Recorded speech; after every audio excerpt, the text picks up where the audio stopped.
Take your hands off your hips. Okay, I guess I need to make my analysis a little more nuanced than that. Let's go. This distinguished followers is a dandy, his words, not mine, and I think we are all aware of how significant his tenure in the great institution of Doctor Who really is. Action, suspense, terror, and lashings of blood-curdling violence.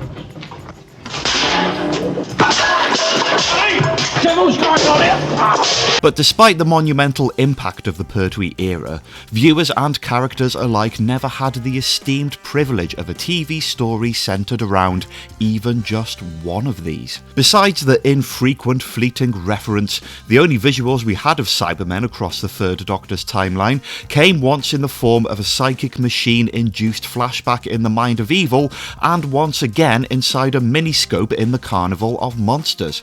And to be fair, this was all fresh out the box footage, made specifically for those episodes and not reused clips, albeit a cardboard cutout in this case. Yeah, no, trust me, that is a Cyberman. And this invasion styly Cyb in the miniscope, which actually is a dude dressed as a Cyberman. So that's something at least, right? But I suppose some of you would like me to drag this gurgling and vomiting into the fold, the Third Doctor and Sarah Jane up against an entire squadron, if that's what you want to call it, of neomorphic Cybermen, as they get quarrelled by one joyously bouncy Rastan warrior robot. It's canon, which is nice for the Third Doctor, but yet another blight on the reputation of what was supposed to be the second most fearsome force of villainy in Doctor Who lore. Never meet your best enemies. You'll only be disappointed. Anyway, we've just jumped towards the 80s. Back, I tell thee! And why were there no Cybermen during the Pertwee era? Well, how about we ask AI? The Third Doctor, John Pertwee, did not face the Cybermen during his era in Doctor Who, primarily because they were not featured in any of his stories.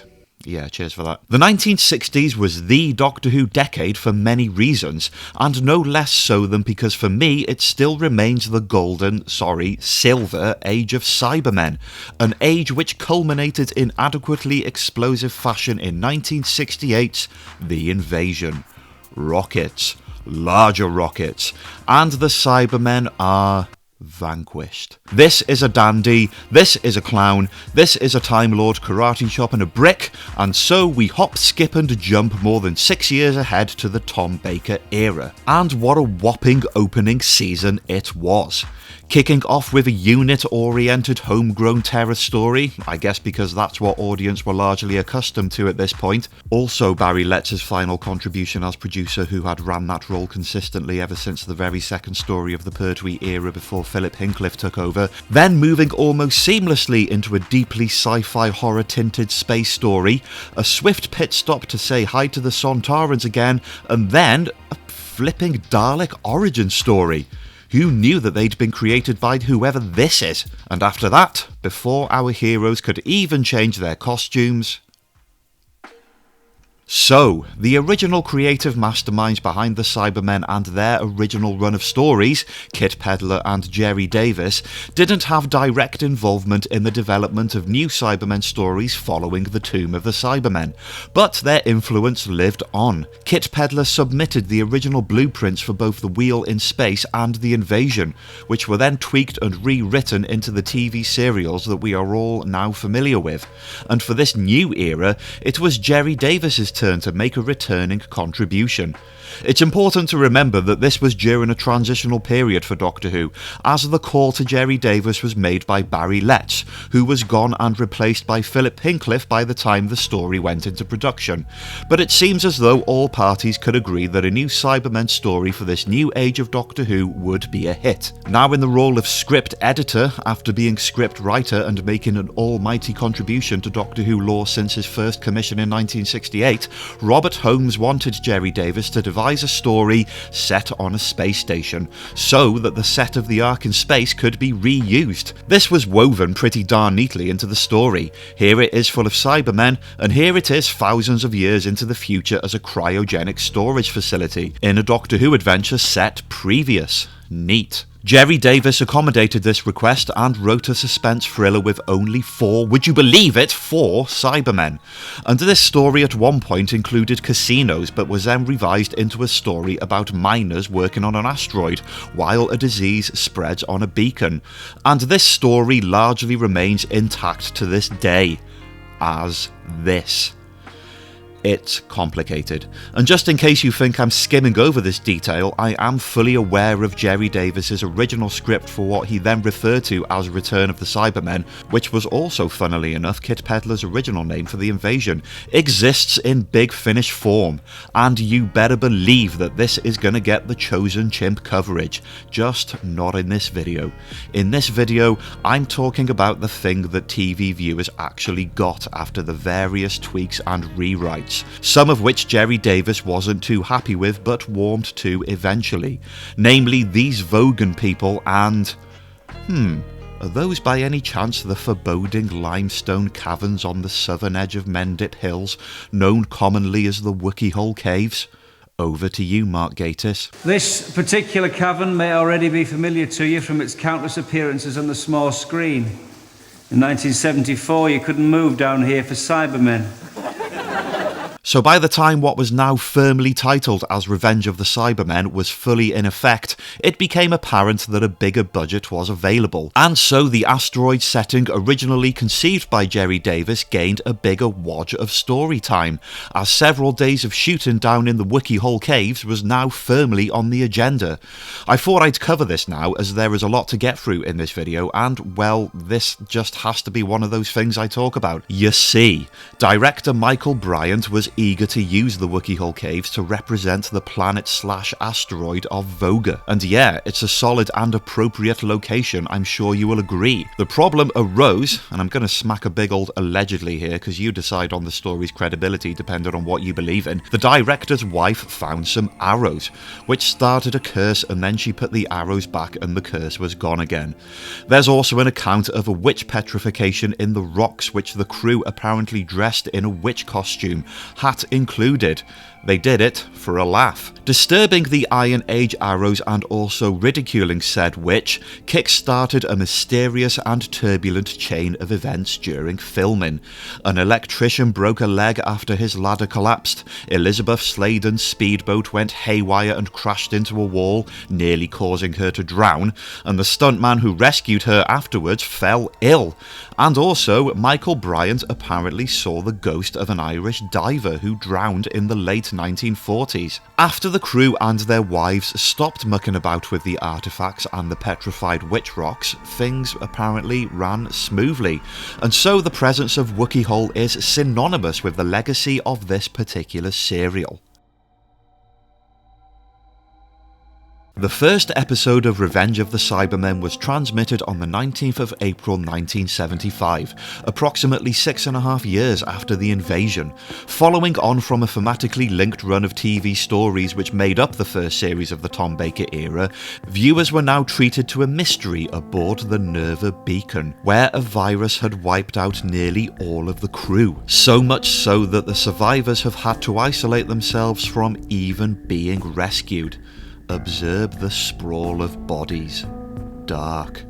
Look at that one. The set design as it appears in this story is pretty damn nice. I'm mainly talking about this stretch of corridor, which is a recurring location and implied that it's different parts of the space station at various points. Those windows exposing the blackness of space dotted with the odd star, nicely putting across the space horror vibe this story intended to evoke.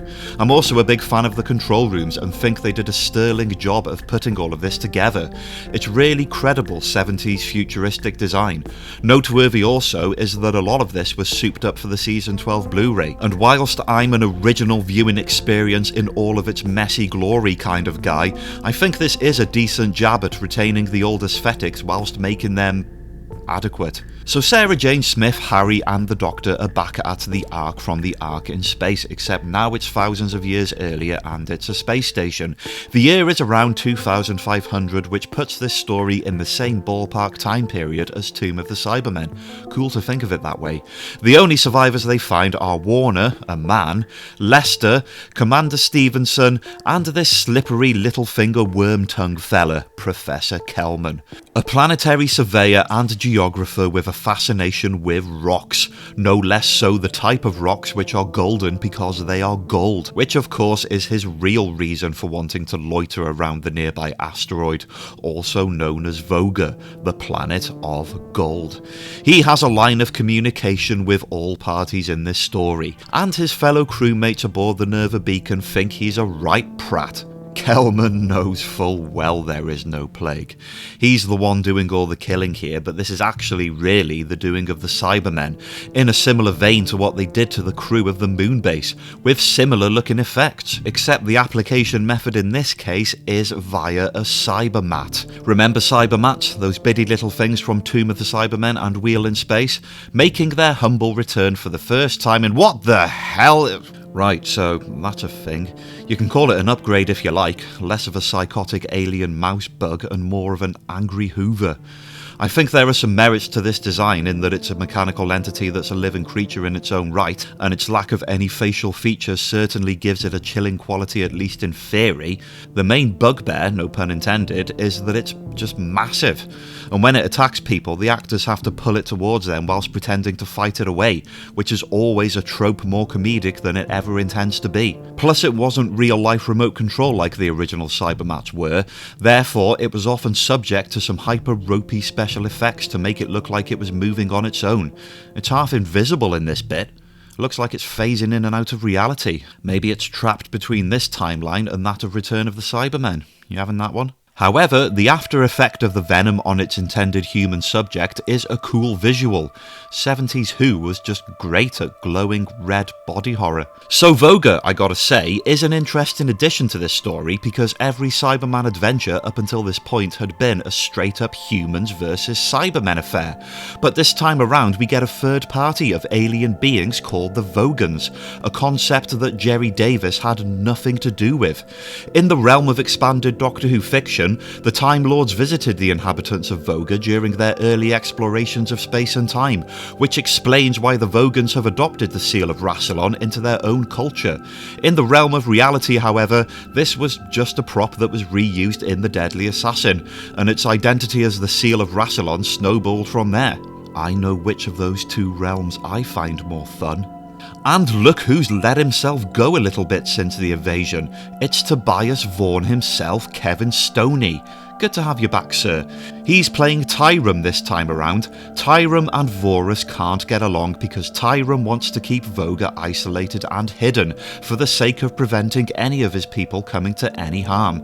But Vorus wants to bring Voga out of the shadows and use the planet's resource of gold to strike deals with other civilizations, therefore bringing Voga towards a new age of triumph and prosperity.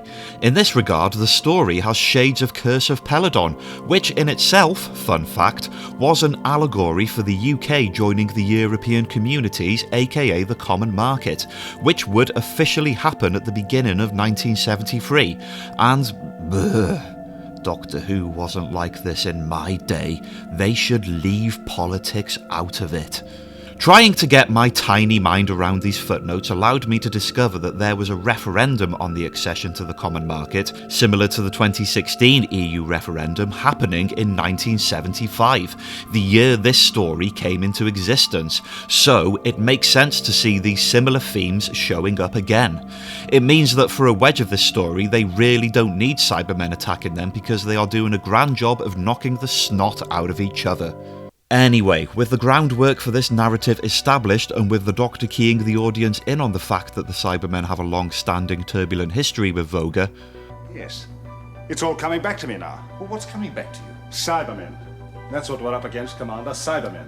But surely, Doctor, Cybermen died out centuries ago. Oh, don't you start. No, serious, this is legit credible backstory and we will get back to it soon. It's time for the audiences in 1975 to get the big reveal. Their first ever glimpse of these colourless monsters in colour. As the Cybermen ship drifts with silent menace across the emptiness of space, a new breed of Cybermen is revealed. One which is precisely identical to those seen 6.5 years ago in the invasion. How dare you? Of course not, they're well different, obviously they are. So it was decided by the team that the model from the invasion, my all-time favourite, would be reused for this story, but they were also adamant that it would be souped up for this new age of Doctor Who. The most notable difference between these models and the 1968 original are probably these pipes, which run across the arms and legs and join onto this disc at their backs and shoulders. A great deal more pronounced than the similar hydraulic exoskeleton thingies of these guys. This in itself is a neat addition to the suits, especially as there was no more than 4 Cybermen at any one time, often crammed into enclosed interiors. It adds a real bulkiness to the silver fabric underneath, which is very sleek indeed, yet still made from 2-piece wetsuits. It helps make these guys that much more dominant when standing alongside their human counterparts. In addition, I really like the corrugated padding on their elbows and knees. They also have metal belts, and their chests look like a modified version of the other chest piece flipped upside down, kind of like how the Wheelie's chest piece was a flipped version of what the Telosians had.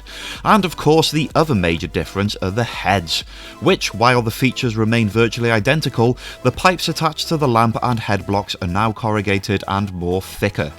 Oh, did I say lamp? Sorry, I meant gun. These fellas have a 4-barreled pistol built into their heads, and they actually do fire during the story. You be the judge of whether that's better than the military arsenal of the invasion Cybermen troops, or their Dalek-inspired death ray, but I would call it a serviceable upgrade. Gives credence to the idea of each Cyberman being a walking battle station, perfect for the art of war. And of course, how could I not talk about the specially designated black head blocks, reserved specifically for the Cyber Leader. More black than we've ever seen on a Cyberman before, and it works extremely well. Simple plus effective. Make no mistake, this is Cybermen in colour to the max, with their surroundings often gleaming off of their credibly metallic bodies. These costumes are the real deal. You quickly gather a sense of how powerful and physically imposing these versions are, and whether it's intentional or not, they seem to have a methodically positioned relationship with their interior surroundings, making them the things that should not be. Although this model will always be my favourite just because of, again, the superb synergy they had with their surroundings and the way they were used in general, I've also got to give maximum props to this tweaked version, a worthy successor in every respect. I'm sure you will agree. Fly, my silver pretties. Set forth towards the annals of cosmic terror, and allow your flesh and blood victims to gaze upon your daunting, unyielding form. Let them hear the shrill monotone of your speech, which is devoid of any cadence or expressiveness because it's clearly explained on numerous occasions that you are purged of all emotion because that's the defining characteristic of a Cyberman. How far from the shaft entrance is the transmat receptor area? Just a matter of yards. I set the receptors as close as possible. Excellent, Kelmer. You have done well. I beg your pardon.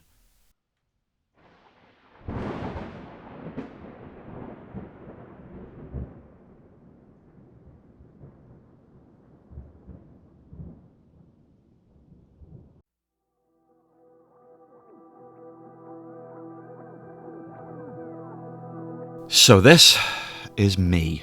I'm black and white, and I'm standing under a pylon, just because I thought it was vaguely industrial and therefore sort of appropriate for a Cyberman video.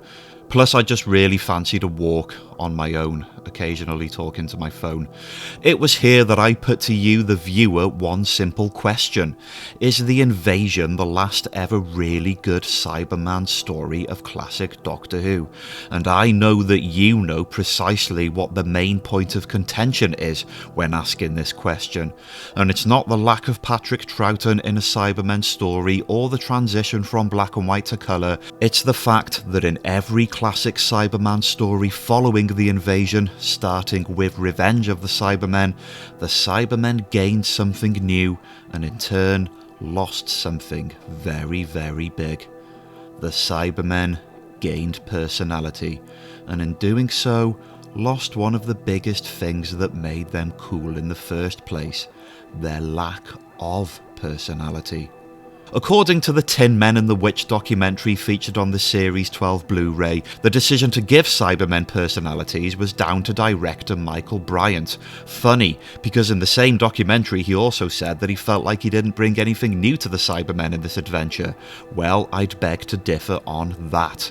I mean, Cyberland is a vast planet compared to Earth, and there are some amazing accents from all over Cyberland. You get Cybermen from Deep South, you even get Cybermen from High North, you get Cybermen from and they all speak a little bit differently, but that's the way it is in Cyberland. Cyberland. He is of course referring to Christopher Robbie, here he is in The Mind Robber, who played the Cyber Leader. I could pull out any number of examples of Robbie's transatlantic exuberance when playing this part, because his vocal delivery is nothing if not consistent. This time around there are no external roboticized voices, but just the guy speaking from inside his helmet, with a bit of added fuzz. And I think what we have here, distinguished followers, is a case of an actor, well, delivering his lines as directed. You can't really fault Robbie's performance in essence, he's just doing his job.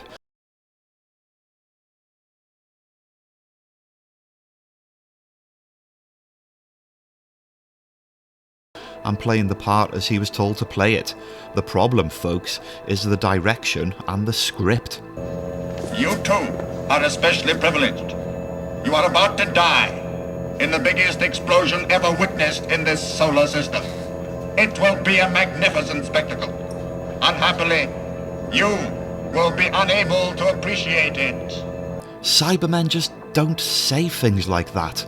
Not even in the 10th Planet when there was a pronounced cadence to their voice. You still had the feeling they were machines devoid of emotion, and the dialogue would always reflect that. A matter-of-fact declaration of intent that gave no room for compliments or musings of mighty explosions and the like. Look, I suppose there is a fine line here, because villainous characters of a cybernetic nature need personality too, right? I've been thinking a lot about the first two Terminator films, which may or may not be relevant to a discussion about Cybermen, you decide, and how the central antagonists are devoid of emotion but still have these little subtle personality traits, such as the T-800 saying "I'll be back," and the T-1000 waving his finger in sarcastic disapproval. And these features are great because they add that little bit of intrigue, that little extra dimension, and go a fair way in making these emotionally nullified machines people in their own right. They have to be, because they need to be interesting characters for the audience. Cybermen are different, you see, because they are more like, okay, I'm gonna say it, get ready long-term fans, I know you all want this, more like something like the Borg, before they got that emotion bug, which was kind of clever I thought, but I could never get into the Queen thing. Sort of ruined it for me. Anyway, back to Doctor Who. Cybermen are a collected consciousness of beings who survive and propagate and have no concept of reason beyond serving their own kind.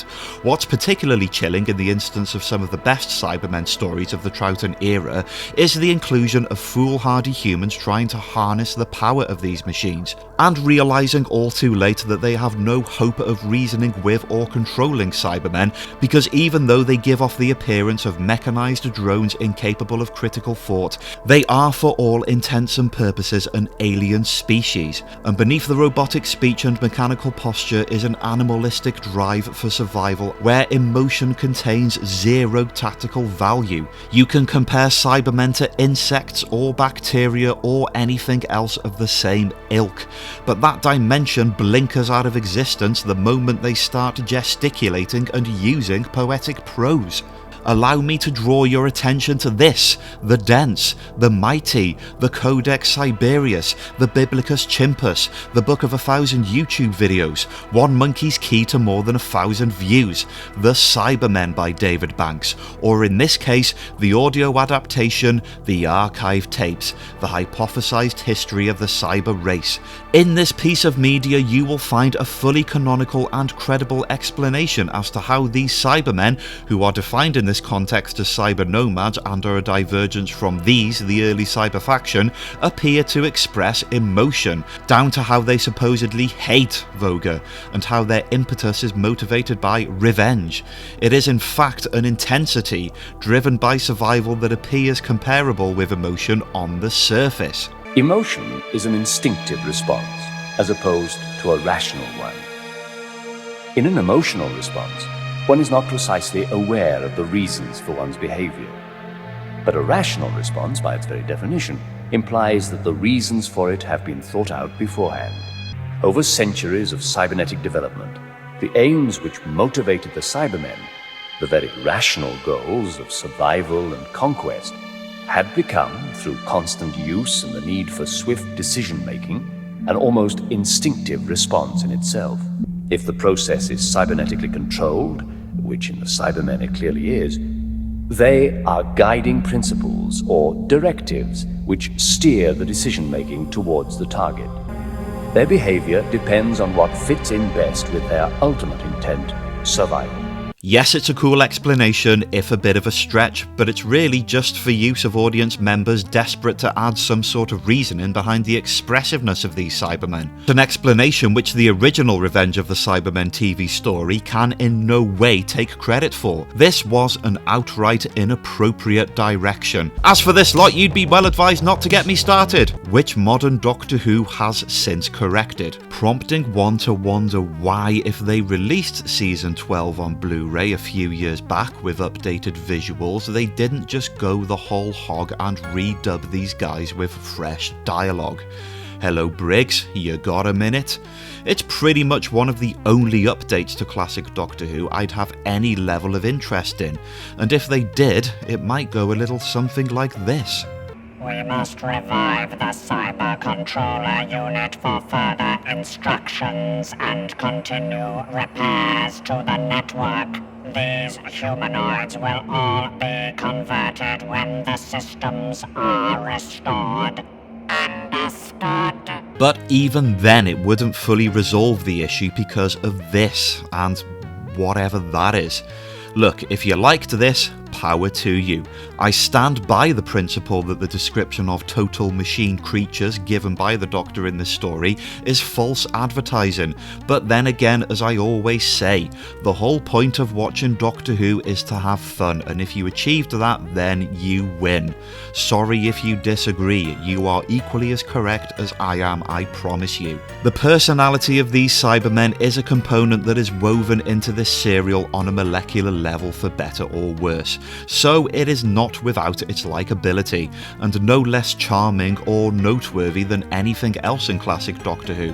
I just wonder how well this whole kit and caboodle would have worked if they were not Cybermen, maybe something different, or an already established lesser prolific villain. Just gonna leave that there. So back to the rest of the story. Well, this is the Cybermen's last-ditch attempt at destroying Voga, because somewhere along the lines they developed a severe allergy to gold. Voga is hated and feared by Cybermen because gold is lethal to them, prompting humanity to invent the glitter gun. Shame you don't get to see one. Gold is the perfect non-corrodable metal. It plates the Cybermen's breathing apparatus and suffocates them, causing them to all but disappear after the Great Cyber Wars. There is more gold in Voga than the rest of the known galaxy, as Harry and Sarah Jane are soon to find out. They teleport onto the planet because Sarah gets bitten by a cybermat, and the Doctor figures he can just teleport venom away from her bloodstream. It works. While down there, they get caught in a fleeting Vogan civil war, where Tyrum's lot and Voga's lot are engaging in firefights, but then come to a temporary settlement when they realise that there are Cybermen on the way. In the run-up to this, the Doctor quickly realises that the cybermat that's killing everyone is being controlled by Kelman, a homicidal maniac. Having broken into his swanky quarters and found gold and some high-tech communication gear, including this prop from Live and Let Die. This results in Kelman booby-trapping his own living space and filling it with smoke and electricity. Choice. But it isn't long before the Doctor turns the tables and uses Kelman's own gold to do that, after which he gains control of the cybermat. Its ongoing role in this story cannot be understated. Neither can machine guns, to be fair. Holy crap. It isn't until the end of episode 2 that the Cybermen capture and board the Nerva beacon and stake their claim as the chief occupants of this plot. For the entirety of what's left of this adventure, you get the dueling narrative of what's happening aboard Nerva and what's happening down on Voga, and I'm leaning more towards Voga as having the most interesting happenings. In all fairness, I think they do make good use of this location, and I also really dig the interior set design of the Vogan chambers. I like the aesthetics of the Vogans in general, perhaps taking the bumpy minecarts with a pinch of salt, of course. I even like their crazy faces. There's at least one scene where it's difficult to tell who to root for in the ideological clash between Vorus and Tyrum, staying hidden for survival or trading their gold as a power play. You decide. They both make a strong case, and even though Vorus has mad mid-card villain written all over him, his reluctant willingness to help the Doctor and co later in the story, having already done the whole interrogation shtick to Harry and Sarah Jane, means that he's a bit more three-dimensional than the average maniacal Joe.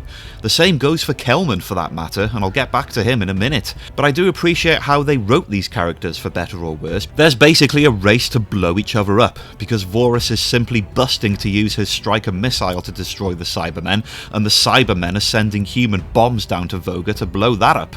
Or, as they put it, fragmentize it.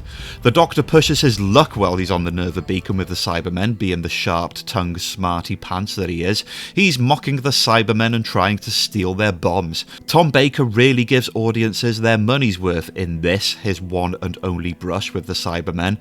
He and Lister and Commander Stevenson are rigged with the Cybermen's special brand of comedy Batman bombs, where they will plant them in the centre of Voga with a 14-minute window to escape.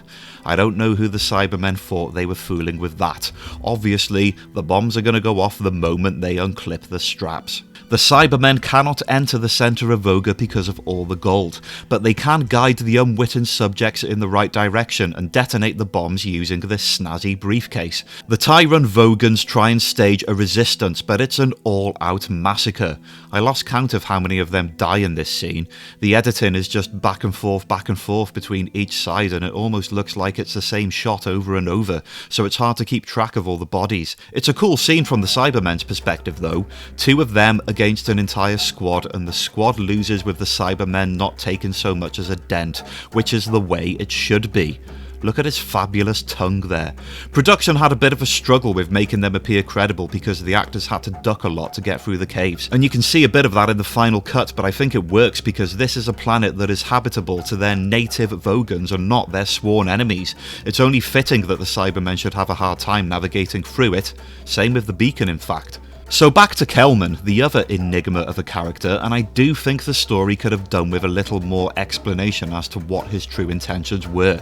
It's pretty standard that he's working with the Cybermen. He helps them destroy Voga, and in return they promise him rulership of the solar system, as well as tons of gold. But you quickly learn that he's a double agent and he's actually working alongside Team Vorus to lure the Cybermen into a trap and destroy their ship, thus sanding off the maniacal edge he appeared to have at the beginning of this story. And you're thinking, well, he's just playing off both sides so he can get to Voga and plunder all the gold for himself. He's still a slimy git. But then you get to this end of episode cliffhanger whereby he clearly sacrifices his own life to save Harry. Something of a redemption story then, I think. The entire moment is soiled by the fact that this cliffhanger is just ridiculous. I'm sorry, but it is.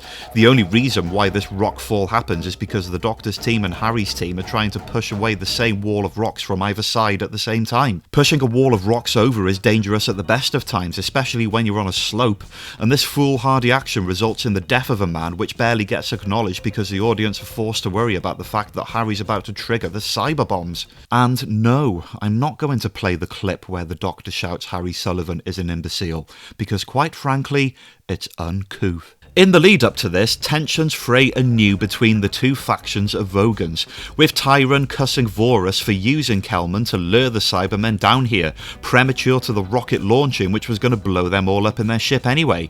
Yeah, that is pretty dumb when you think about it. I don't know if that's the characters being pillocks who only just realised, or if the writers realised that they made a bit of a plot hole. But you do get this sterling call for reason from Harry. But all this recrimination's pretty pointless, isn't it? What we've got to do is get down into that central shaft and stop the bombs being planted. Well said, Sullivan. How dare you call him an imbecile? So the Doctor hatches a plan to wrestle the briefcase off the Cybermen, and it literally involves wrestling them, and maybe smearing a bit of gold in their chest plates along the way. Well, he gets there eventually. The result is so laughable that good old Lister, having stood there gawking with dumbfounded embarrassment at the entire spectacle, detonates himself and takes out 2 of the Cybermen in the process. Noble. Back on the beacon, the Cyber leader hits the detonation, but at that point the Doctor has disarmed the explosives. Hey ho, jovially quips the leader, or something like that. His plan B is to fill the Nerva beacon with more bombs and then just crash it into the whole bastard planet. So there were more than 4 in the story. Sarah Jane's up in the beacon now, so the Doctor convinces Vorus, who is simply itching to fire off his rocket, to give him a little more time to get up there and do a rescue. He reprograms the Cybermat and fills its little fangs with gold.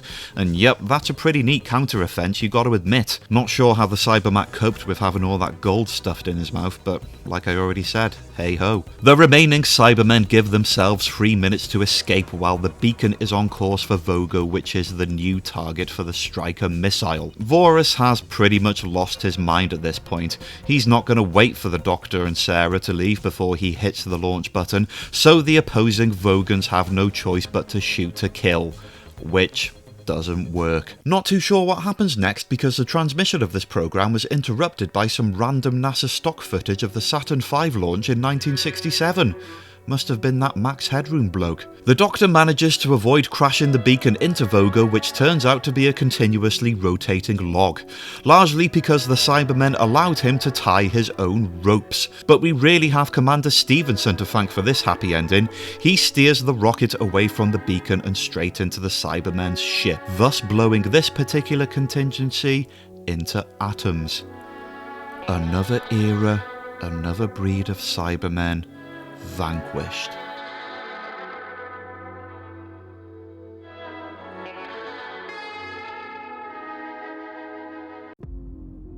You know, it's kind of cool that not every segment of the Cybermen timeline is covered. Those time spans where they hide in the dark corners of the universe, waiting to strike again. The great unknown is part of the appeal, a forbidden history of evolution and creation covered by few, and so the imagination is left to wander, which of course is awesome, because this is Doctor Who, and imagination is and always will be the key. Revenge of the Cybermen might not be the perfect serial, and these might not be the perfect Cybermen, but the legacy stamped along the documented history of Cybermen is a fascinating one. I've stated my criticisms, yes, but at no point did I say I truly dislike Revenge of the Cybermen. In fact, I earnestly do not dislike it. For all its faults, I still think it contains an aura of its own, a clear and consistent personality, if you will, and I was very entertained. In its own way, it remains a faithful contribution to the lore of one of the Whoniverse's most deadliest and most flawed villains.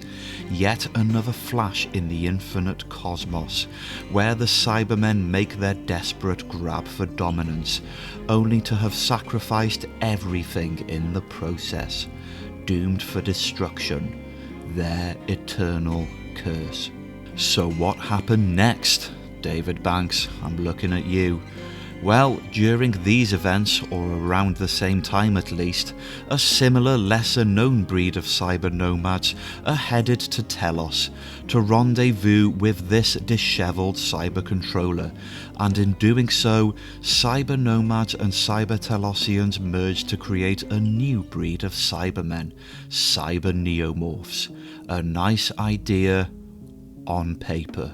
But arguably more intriguing is what happened in between this and this, namely the Great Cyber Wars, a narrative gap written through convenience, but one with the potential to unearth a whole swathe of mythology, and that, distinguished followers, is where I will be headed next, and I sure hope I don't accidentally slip into a parallel universe along the way. Either way, I hope you can join me. If you liked this video, then it would be an honour and a privilege to see you over on my Patreon page at patreon.com/chosenchimp. For just £1 a month, you can become a distinguished follower and request your Doctor Who topic for coverage. I love talking about the classics, in case you didn't already know. But really, any Who related stuff you want me to talk about, just hit me up and I'll think it over. Your contribution goes towards making this channel a bigger, smarter, stronger place. So your support will be greatly appreciated. Hope things are well with you all. Till next time, have a good one.